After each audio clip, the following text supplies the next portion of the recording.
Well, there's more to life than just flowers around us. Vegetables are really important. You probably have that urge right now too. John Hunt is at the Farmers Branch Community Garden. He's going to show us how to get things ready and the transplants that need to go out now. My name is John Hunt. I'm a Dallas County Master Gardener. Today we're going to be talking about bed preparation and how to get ready for the planting season. First thing you need to do is to clean up the bed. Just get things kind of cleaned up a little. You do a lot of work with a good garden fork and it'll make your job a whole lot easier. Get down and get the weeds out. Get the sticks out, smooth the soil. Now we're going to look at what kind of soil amendments we might want to use to improve the organic quantity in the soil.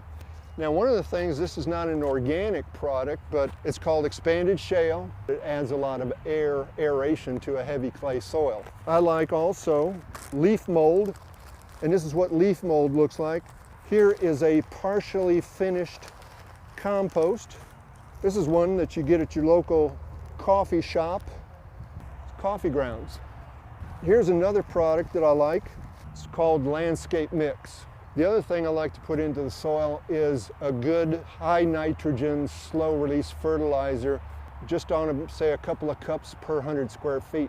So we've got everything ready and set to go for planting. Right now, all we need to do is put in a couple of furrows to do our planting. Here we're going to put our beans into the rows. Now, normally you would see you'd come over the top of that and smooth the soil on, but in a heavy clay soil, I prefer to use a peat moss or a good quality potting mix. And the reason I do that is I don't have to worry about crusting. We're going to go ahead and do the tomato and pepper transplants for the new garden.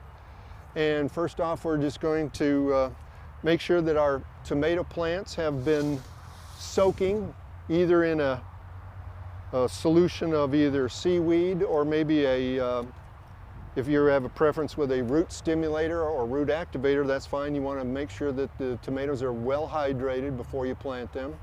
So go ahead and dig our hole for our tomato plant. We're going to put a little bit of tomato type fertilizer in the hole. Plant that in the hole. Now you know I'm not going to plant that deep because of the root structure is going to want to stay at this level. If we plant deep, then it's going to set the plant back. Now we'll pour in some water, bring your soil around. We're going to add a little bit more fertilizer to the surface, and we're also going to add a couple of tablespoons of magnesium sulfate, also known as Epsom salts. Now we're just going to water that in well. You got to get your tomatoes in now in March because you're on a race to hit the heat that comes on in June.